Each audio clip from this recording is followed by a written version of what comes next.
मूकं करोति वाचालं पङ्गुं लङ्घयते गिरिं यत्कृपातमहं वन्दे श्रीगुरुं दीनतारिणं परमानन्दमाधवं चैतन्यमनोभीष्टं स्थापितं येन भूतले। ॐ अज्ञानातिमिरन्धस्य ज्ञानाञ्जनशलाकया चक्षुरुन्मीलितं येन तस्मै श्रीगुरुवे नमः। श्रीचैतन्यमनोभीष्टं स्थापितं येन भूतले स्वयं रूपं कदा मह्यं ददाति स्वपदान्तिकं वन्देऽहं श्रीगुरुं श्रीयुतपदकमलं श्रीवैष्णवां च श्रीरूपसाग्रजातं सहगणललितां श्रीविशाखान्वितांश्च। हे कृष्णा करुणा सिन्धु दीनबन्धु जगत्पते गोपेश गोपिकान्ता राधाकान्ता नमोऽस्तुते। तप्त कांचन गौरांगी राधे वृंदावनेश्वरी वृषभानुसुते देवी प्रणमामि हरिप्रिये। हे कृष्णा करुणा सिंधु दीनबंधु जगत्पते गोपेश गोपिका कांता राधा कांता नमोस्तुते। श्री कृष्ण चैतन्य प्रभु नित्यानंद श्री अद्वैत गदाधर श्रीवासादि गौर भक्त वृंद वाञ्छाकल्पतरुभ्यश्च कृपा सिन्धुभ्य एव च पतितानां पावनेभ्यो वैष्णवेभ्यो नमो नमः। पञ्चतत्त्वामुखं कृष्णं भक्तरूपस्वरूपकं भक्तावतारं भक्तात्मां Namami भक्तशक्तिकम्।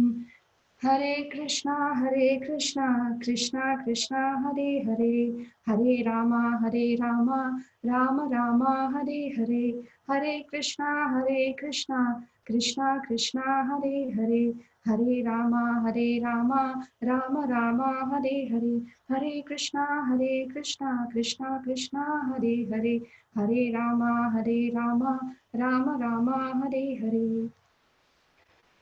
So I welcome all of you to the Sharanya class today. I would like to thank the ICC management headed by His Grace Narari Chaitanya Prabhu and the Sharanya team headed by Her Grace Malini Sundari Mataji and all other Matajis for giving me this wonderful opportunity to glorify Mother Uttara. And to tell you honestly, I don't have any qualification whatsoever to glorify Mother Uttara, but there are much better speakers than me, to tell you honestly. Over the course of the Sharanya classes you have seen, but as a service to my Guru, Krishna and Vaishnavas, and for my own purification, I would like to take this opportunity to glorify Mother Uttara. So first, I would like to share the screen, the small PPT that I have made.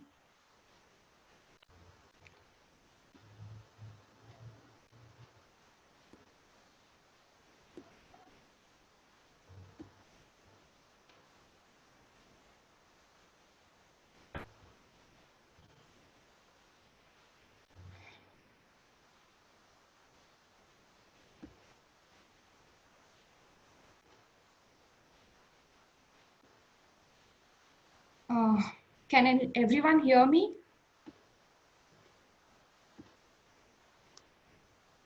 Hare Krishna. Yes, Mataji. Okay. Okay, I'll start from the first side. Okay. So before we talk about Mother Uttara, I'd like to talk about what is a mother. So usually the first name the child utters when it cries when it utters a word or the bubbling words when a small child utters is Amma or mother. And right from the mother is always a female person, and she bears the child in the womb for 9 months. Through that, she bears a lot of physical and emotional things which go with it. I don't, and then afterwards she gives birth. She goes into labor. There's excruciating pain, and almost like she's about to give up her life. The labor pain is so painful, and then she gives birth to her child. And when she gives birth to her child, she gets another life, and she's finally called a mother. And that child, she carries the child in her arms for 3 years, and another 3 years, she carries the child in her heart. So, and in the before classes, in the Mother Earth classes, you have come to know about the types of mothers. So I would not go into detail about it. So, cutting short, there are 7 mothers, and here, yeah, the role of the mother is not only to give love and affection, that is the primary love, it's also protection and also the education and to give character to the child, and also to give the child some type of moral abilities. So, one such mother, which we are going to hear in the future, is going to be Mother Uttara. So, in the Vedic scriptures or in the scriptures, we have heard about lot of mothers. They have been glorified, and in the past also you have been hearing about it. And yeah, every mother, uh, she goes through a lot when she takes care of the child. She gives up her own comforts, her physical comforts, and she selflessly serves the child with unconditional love. Srila Prabhupada says, our founder Acharya Srila Prabhupada says that the closest love in the material world, which resembles the spiritual world, is the mother's love for the child. So here, so the our most eternal mother that I'm going to dedicate this whole presentation is Srimati Radharani. She's always worried for all of us, our conditional souls who have come away from her or turned away from us. But she's always there, sending so many pure devotees to enlighten us, to liberate us from this material world, and to go back. And the epitome of mother is none other than Mother Yashoda. Even when she had Mother Yashoda, had Krishna, who is the supreme Lord, she was always fearful when her son would get scratches from the monkey, or when he would be like touched by the hooves of the cows. Although all these this thing animals or creatures were all devotees of the Lord, yet there was a protective instinct in the mother. So this is a natural protective instinct in all species of life, or in what you call as a mother, you find that protective instinct. Even when a dog gives birth to its puppies, the minute it gives birth, it becomes very, very protective. So this protective instinct is in a mother. So I'm going to talk about it in detail. And yeah, then coming about, then we have examples of baby Ram. When he was very young, he had he he told his mother, he was very stubborn, and he asked his mother to show him the moon, and he wanted the moon. And Kaushalya, Mother Kaushalya at that time, she was very intelligent. This also speaks about the mother's education, how she transmitted to Lord Ram. She showed a mirror, a reflection of the moon, and baby Ram was very happy.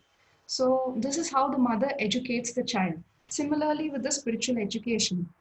And there's also the Srila Prabhupada story, how caring he is as a mother.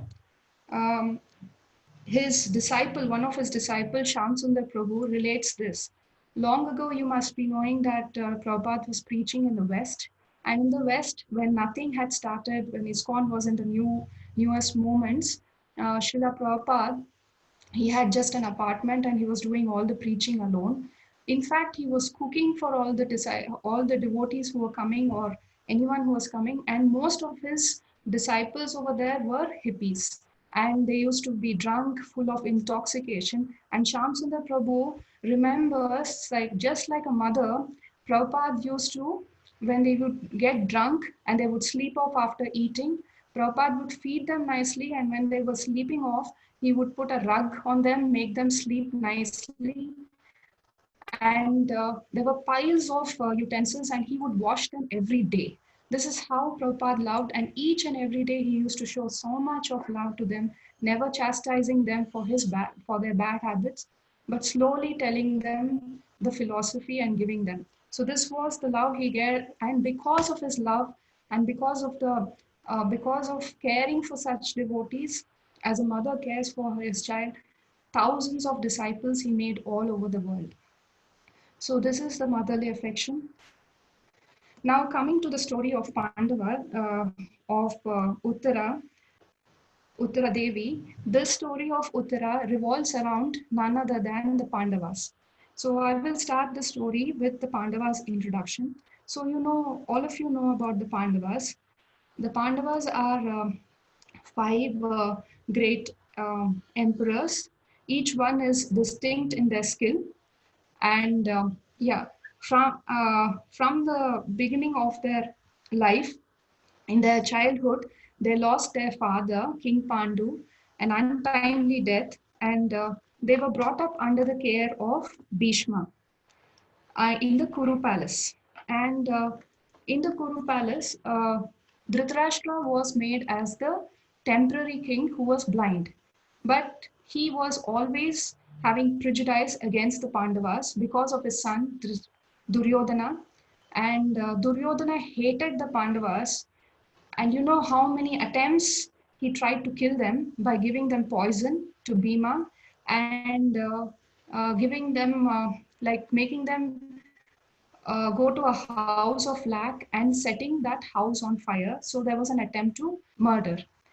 And when all this was not done, he cheated them, or the Pandavas were cheated in the dice match.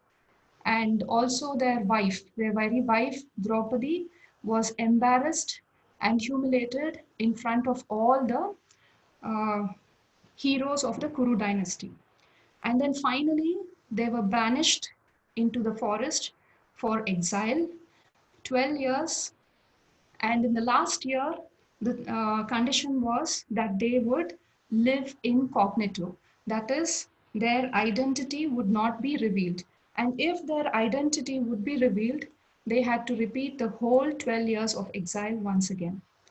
So during that, so in every situation of life, so the Pandavas faced every situation of life, and they took shelter of, even when they went for exile, they faced a lot of rakshasas, and Duryodhan continued his atrocities and humiliation by sending Durvasa Muni and trying to humiliate them because they didn't have any food. And you know the story, and how Krishna came to the story, and there was. And during the last year of exile, all these Pandavas, they were great emperors and all that. So they hid in the Matsya kingdom under the king Virat. So here comes the story of Uttara. So when they were hiding it is called as Virat Parva in the Mahabharata. So one of the Pandavas, like Bhima, he's very fond of eating. So he became the cook for the king of Virat. And Sahadev, he was the keeper of bulls, and Nakula was keeper of horses, bulls and cows, Sahadev. So it was very interesting when King of Virat asked him, "What is your job experience?" Sahadev said that he could point out among the herd of bulls exactly those bulls by drinking the urine of which even a barren woman could get pregnant. So this was his job experience that he gave to King of Virat, and King of Virat became very impressed and employed him immediately. And then Arjuna is very interesting. You would have heard him as an archer and as a great fighter. Here he becomes a eunuch called Brahmanala, and he becomes a dance teacher and a music teacher to Princess Uttara. So King of Virat had two children, that is Uttara Devi and Uttara Kumar. So Uttara Devi, she was very fortunate to be brought up by the great king, and she was also a great devotee.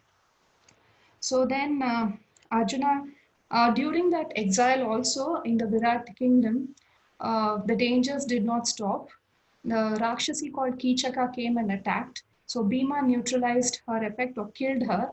Then the Kurus came to know that the Pandavas were hiding in the Matsya kingdom, so they waged a war against them. And um, so when the war took place, Uttara Kumara had to go to fight. So he took Arjuna in the form of Brahmanala as his chariot driver. This was suggested by Uttara Devi. So when they went to fight the war, Uttara Kumar, seeing the soldiers on the other side, he got frightened and out of fear, he fled. So Arjuna in the form of Brahmanala fought against them and won the war. And during that time also, Abhimanyu, who was Arjuna's son, came in search of his parents and uh, found them in the king's Virat kingdom, that is Matsya kingdom. And he also met Uttara Devi, and the love, they say that love blossomed in their hearts. So now, at the end of exile, their identities are revealed to the king of Virat, and the king of Virat is very happy that he had the opportunity to serve all the Pandavas. And then he's so happy that he proposes the marriage of Arjuna and Uttara Devi. But Arjuna rejects this proposal, telling that, okay, one more thing, how Arjuna became a dance teacher is that previously, he had visited the heavenly kingdoms and he had he had got the celestial weapons. And during that time, he had also observed the Apsaras dancing. And so that is how he had learned the skill of dancing. And also, when he was there in in the heavenly planets, he was cursed by an Apsara called Urvashi, who was behind him, who proposed to him, but he rejected, telling that she's like a mother. So, out of anger, she cursed him to become a eunuch and a dance teacher. So, when he was in exile, this curse was working, but Indra came to his rescue and asked her to pardon this curse. So then she tells that it is a temporary period. She forgives him for a temporary period. So during the time of exile, that is for 1 year, Arjuna's curse is working, and so that is how he becomes Brahmanala. So at the end of exile, all the identity is revealed, and the king proposes the marriage of Arjuna and Uttara Devi. So, no, he rejects it, but he proposes, seeing her good qualities, he proposes her hand in marriage to his own son Abhimanyu.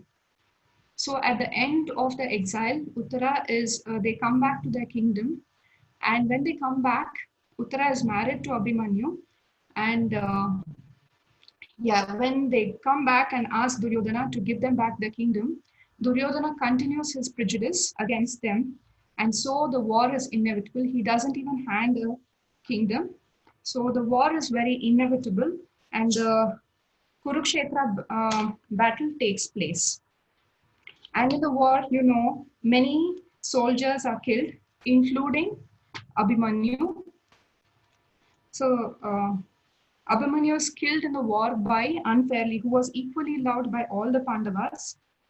He is killed in the war and all unfairly. And then just after the war, the 5 sons of Pandavas, all born of Draupadi, they were all brutally murdered when they were sleeping. And then while chasing after the avenger Ashwatthama, he releases a massive Brahmastra, attacked all of them. Of course, even at that time, all the Pandavas turned to Krishna and he saved them. And in every situation, they simply turn to Krishna. Here we find, here in the present situation, we find right before all of their eyes, the only surviving descendant of the Pandavas, life was about to be destroyed. Already through unfair means, Abhimanyu and 5 sons of Draupadi were killed, and only one left was Abhimanyu's son, which was in the womb of Uttara. Uttara was a widow, Abhimanyu's wife. She was pregnant when Abhimanyu died, and during that time, we have like the wife follows, if the husband dies, the wife follows the funeral pile called Sati, but because she was pregnant and she had a greater duty to protect the child, she could not follow it. And and Ashwatthama was so relentless in his desire to seek revenge to the Pandavas that he would not give up under any condition of life.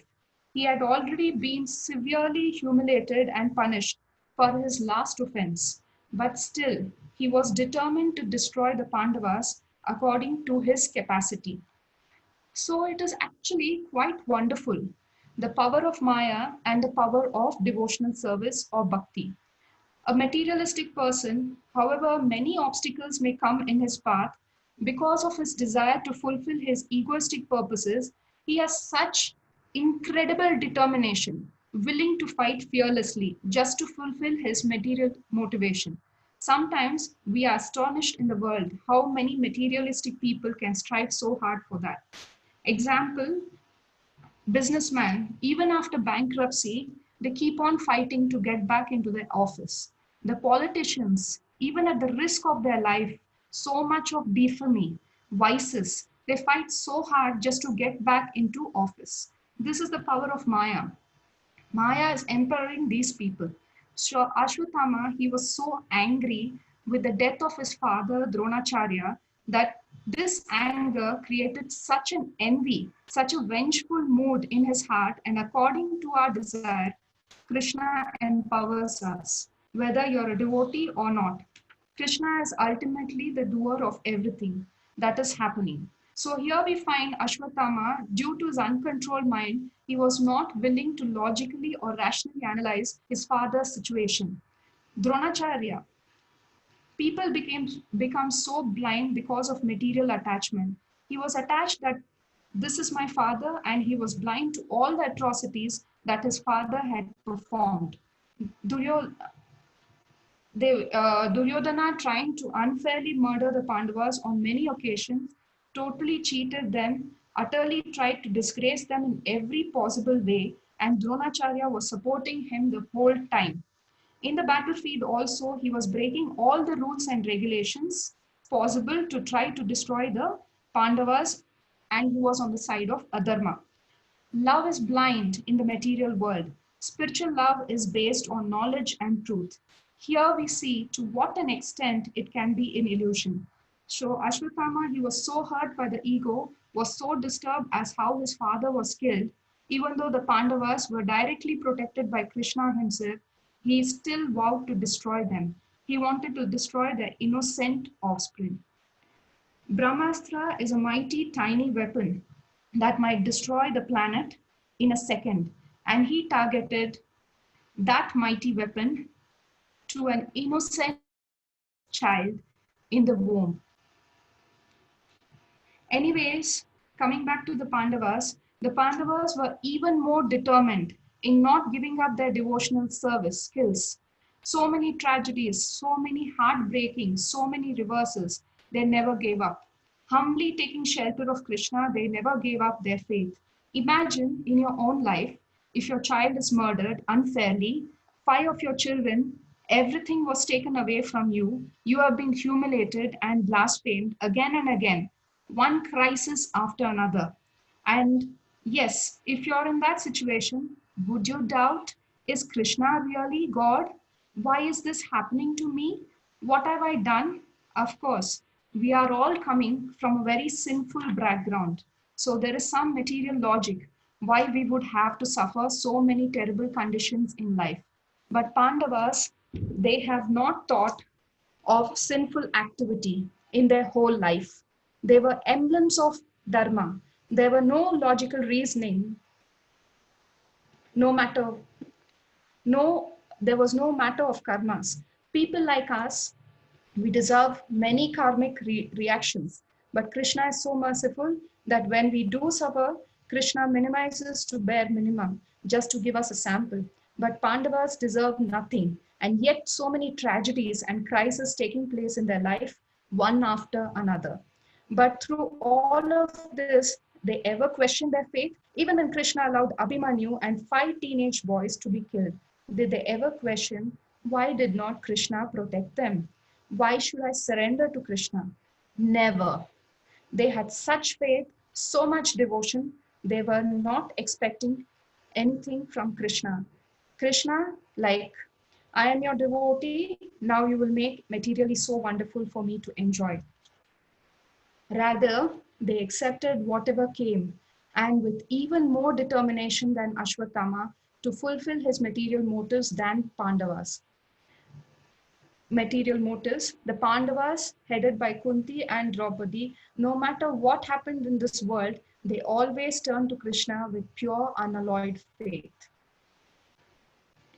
And also, the Pandavas, they were all liberated souls, but um, they were put in this situation to give us an example as to how we should have pure unalloyed faith. No matter what comes in our life, we should have that faith that is devotional service to the Lord.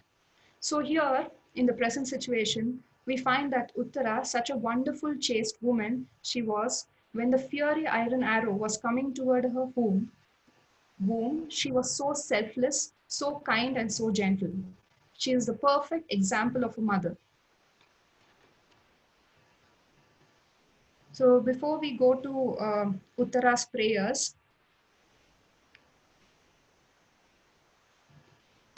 so you see, she just prayed, "Please, my Lord, if it is required, let this fiery arrow kill me, but protect their child in the womb." This is devotional service. So we'll go to the prayers of Uttara. So the first prayer, you can recite after me if you have Bhagavatam, first canto, chapter 8, text 9 and 10.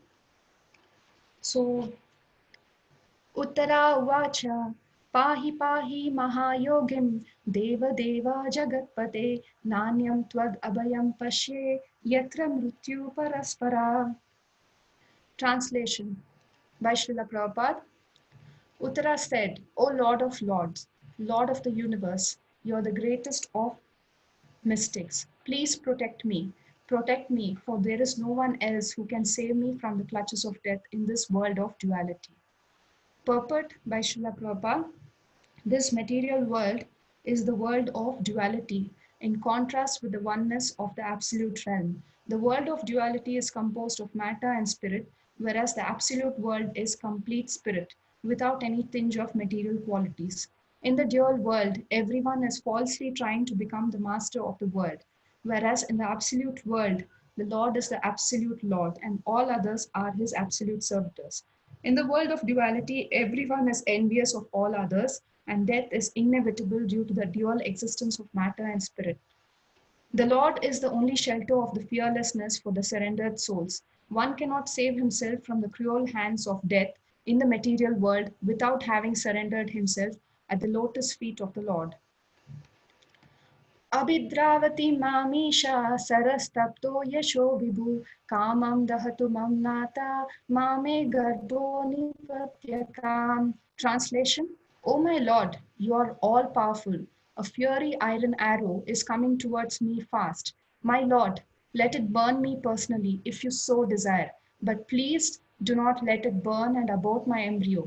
Please do me this favor, my Lord. The purport: this incident took place after the death of Abhimanyu, the husband of Uttara. Abhimanyu's widow, Uttara, should have followed the path of her husband, but because she was pregnant and Maharaj Parikshit, a great devotee of the Lord, was lying in the embryo, she was responsible for his protection. The mother of the child has a great responsibility in giving all protection to the child, and therefore Uttara was not ashamed to express this frankly before Lord Krishna. Uttara was a daughter of a great king, the wife of a great hero, and the student of a great devotee, and later she was the mother of a good king also. She was fortunate in every aspect. So we go back to the first prayer. So these prayers of Uttara are very important because we have heard about Maharaj Parikshit, what a great devotee he was, and how Bhagavatam came into existence by him, by hearing from Parikshit Maharaj, hearing from Sukdev Goswami, and about his this thing. But behind that great personality, Parikshit Maharaj, was the prayers of Uttara Devi. And without her prayers, without she crying to the Lord and begging the Lord and praying to the Lord, we would not have Bhagavatam, we would not have Parikshit Maharaj.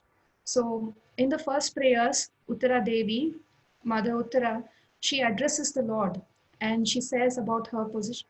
She glorifies the Lord, telling, "You are the Lord of Lord and the Lord of the universe and the greatest of mystics." The word Nanyam is very important in this prayer. She says that no one else can protect me. in this world. There's no one else who can save me from what? From the clutches of death and duality. So she knew that the Lord was her only protection and shelter, and from not only Brahmastra, from everything in life. And for Krishna, anything is possible because he's the controller of the whole universe. So this is what he means. My Guru Maharaj, for this purport, he has given certain things, and he says, so there is, my Guru Maharaj has explained in his word that the secret of success is revealed by Mother Uttara in this situation. And what is that secret of success? By taking, so that secret of success is having faith and determination in the Lord.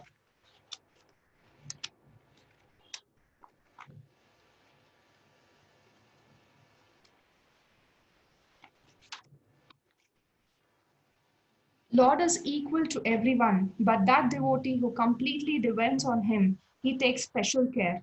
Just like a father takes care of all child, but that child who completely depends on him, he takes special care.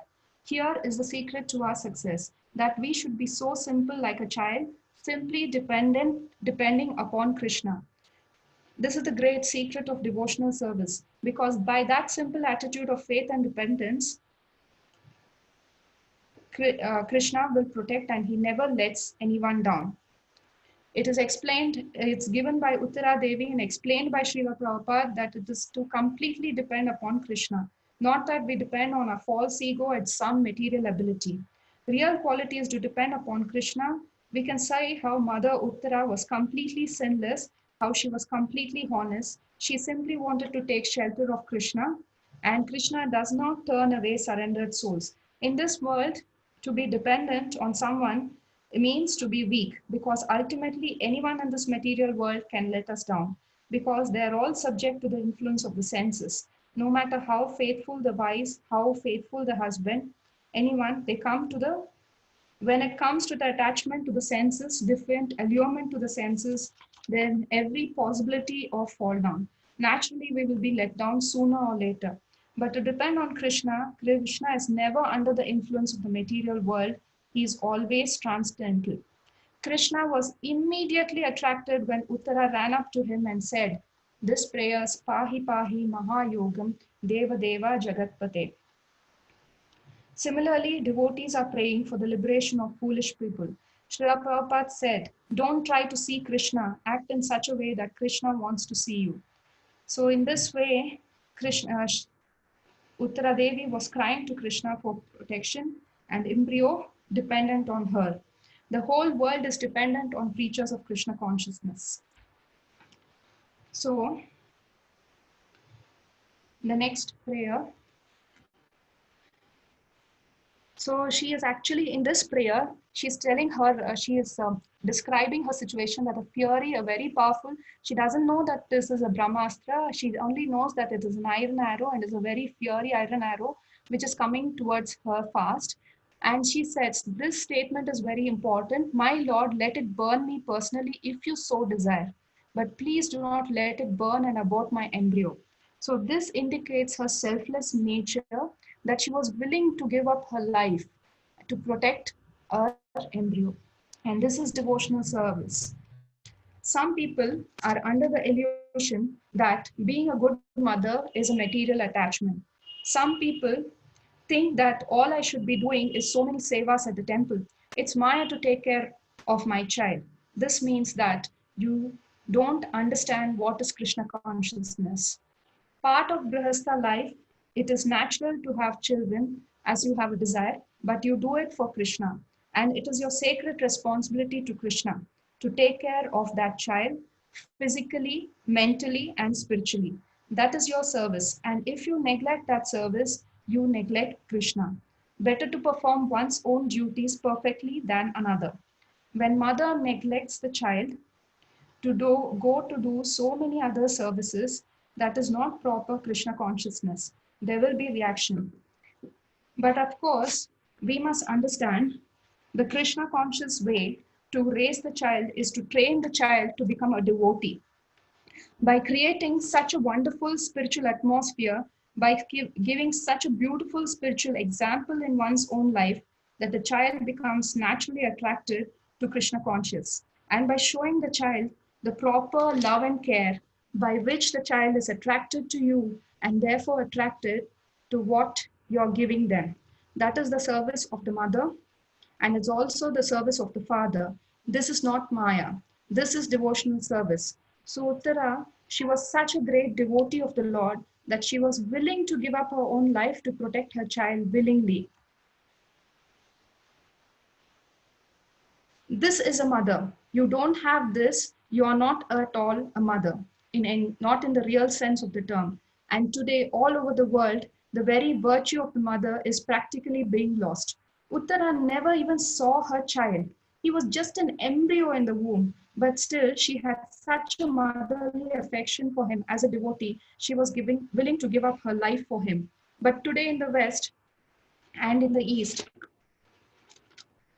West, and mostly even in the East, like India, mothers by and large, if there is a little inconvenience in having a child, they have abortion. Almost half of the embryos in the womb are murdered.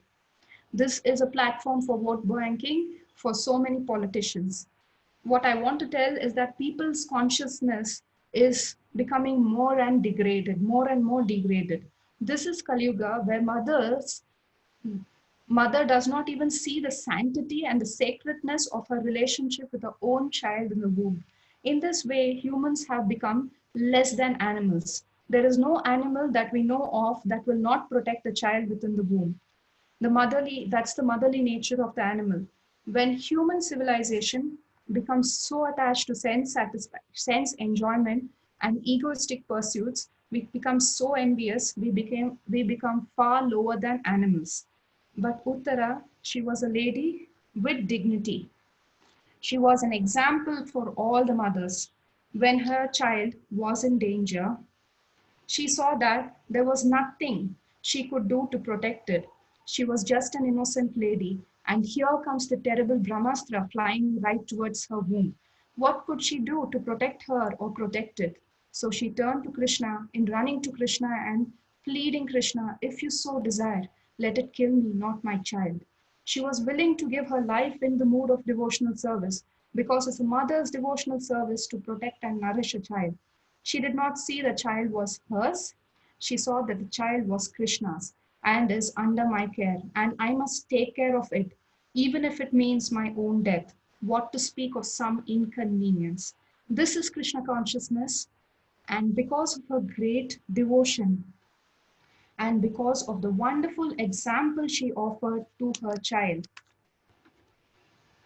becomes Maharaj Parikshit. What a service she rendered to the world by protecting such a one. Srila Prabhupada explains Maharaj Parikshit from his very early ages, there was such a Krishna conscious atmosphere around him. Everyone talking about Krishna, chanting the names of Krishna. He was given deities to worship of Krishna, that naturally he became a devotee. Such a great devotee that by his power alone, the influence of Kali could not enter into this world. We should not think that a mother who was raising her child in Krishna consciousness is wasting her time.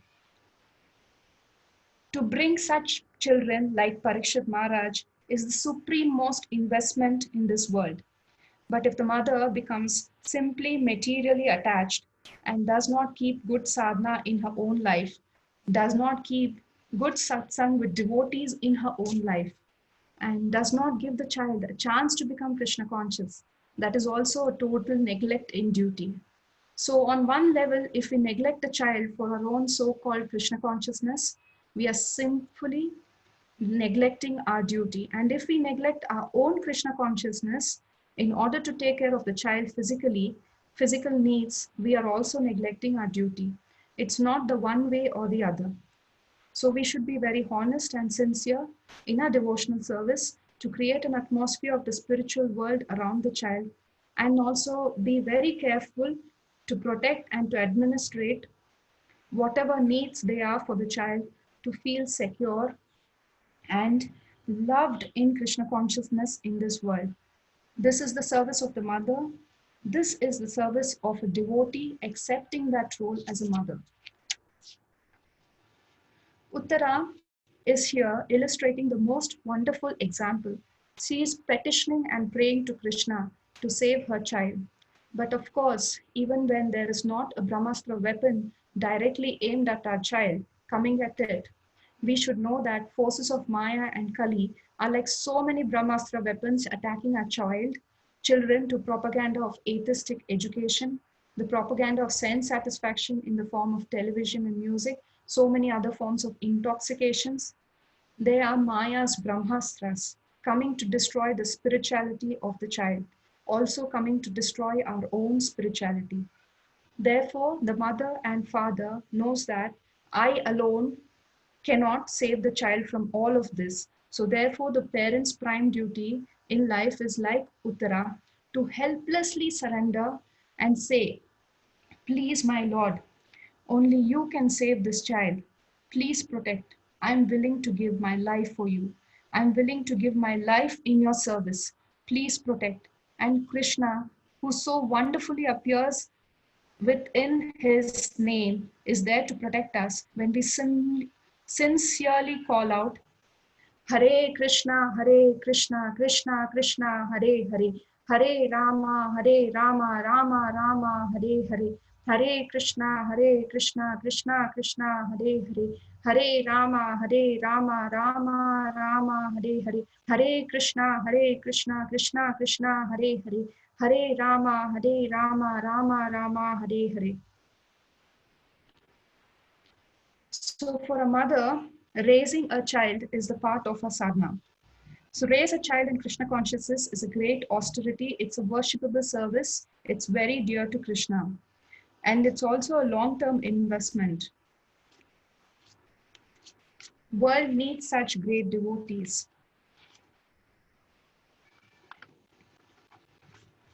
And finally, what happens? That Krishna is immediately attracted to the prayers of Uttara. And as we know that Krishna is equal to everyone, but to his devotees, he gives special care and attention.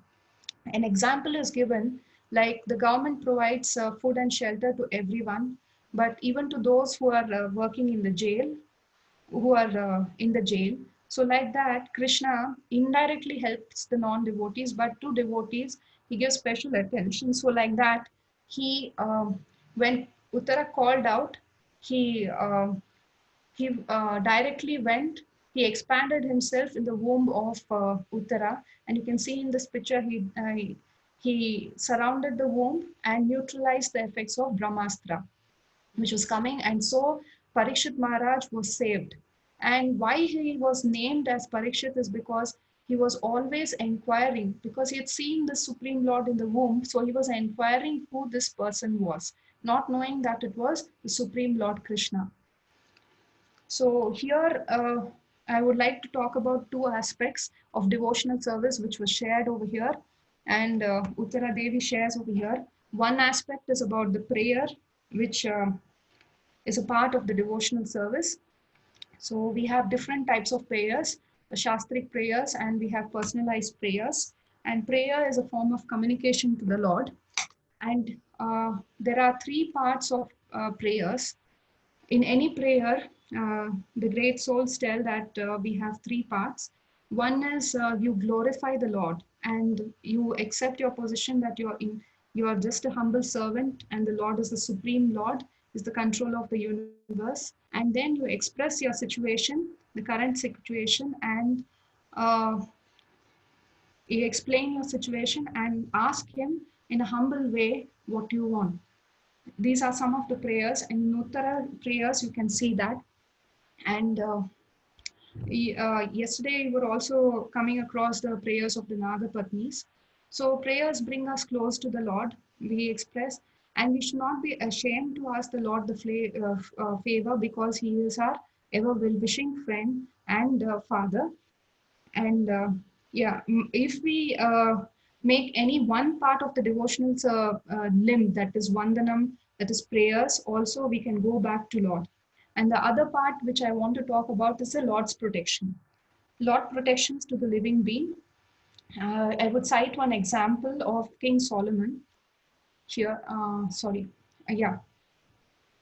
And before that, I would like to tell about the mother's protection to the child by citing one example or a story. And there was a long king called, some time ago, there was a wise king called King Solomon. And uh, in his palace, there was a child. They didn't know who the child belonged, and there were two mothers who claimed the child as theirs. And they kept fighting so ardently. Finally, the king, Solomon, told that I'll take a knife and cut the child into half and give each one of you one part. So one of the mothers, she was very happy and she said, yes, do that. I will accept it. The other mother was very sad and she said, no, it's better you give the whole child to the other mother because I want my child to be alive and healthy. Even if she wants the child, let her keep. And then King Solomon understood that the mother who was telling not to cut the child was the real mother and gave the child to this mother. So the motherly instinct is to protect the child is natural and it's there in all species of life. And yeah, the Lord's protection. The Lord protection by a story of Lord Ram, when Vibhishana, that is the brother of the Ravan, came to him, surrendered to Lord Ram's lotus feet, and wanted Lord Ram to accept him. Many of the monkey soldiers, that is the Vanara Sainyas, warned Lord Ram and told him not to accept him. Of course, he's the brother of Ravana, so he's also having some motive behind surrendering to you. And it was only Hanuman who said, no, my Lord is very merciful. He accepts everyone who surrendered, even though he might be against the Lord, he might be in the other side. So Lord Ram said that anyone who surrenders to me and takes my shelter, I cannot reject him. So also the Lord, in many ways, he accepts, he never gives up his surrendered souls. So he also came as Gajendra in Gajendra Moksha. You know the story of Gajendra. Immediately, when Gajendra called out to the Lord came running with a Sudarshan Chakra just to protect him from the clutches of the crocodile. So, the protection of the Lord is in many ways. It can be physical protection or a spiritual protection. So, when you talk about spiritual protection, the example which comes is sometimes the devotees become very proud of their money, fame, and fortune that they go away from the God. And so the Lord comes in different forms to deliver them. One such example is Bali Maharaj. He was becoming very glorious. He was having so much of wealth and all fame and so much of land, and he had become very proud. So the Lord came as Vaman Dev and took away all his wealth and kingdom and taught him a lesson. So, in this way, even in the life of Srila Prabhupada, Prabhupada was very materially affluent, but that was coming in the term of his devotional service. So, the Lord came and snatched away all his wealth, everything, and then finally, Prabhupada, who was a pure devotee, who remained as a pure devotee, he surrendered, he came closer to the Lord. So, even in our life, many things happen, but we should be very confident, like the Pandavas, and having unflinching faith that no matter what, Krishna will protect us. In the present scenario of the uh, coronavirus or the corona pandemic which is going on, it is like the Maya Brahmastra weapon towards us, hitting us in all directions. We never know when we are going to fall prey. Every day in the newspapers and the news, you hear many people dying, many people catching infection, and what all they do. And if we rely on our materialistic abilities or our skills that we are going to fight this pandemic, then you know what is the thing, even with all these things. So we as devotees, we should take shelter of the Lord and should sincerely and plead to Him that, my Lord, I don't have any ability whatsoever. If it pleases you, please I don't have any ability. Please protect me from all this so that I can do devotional service onto your feet.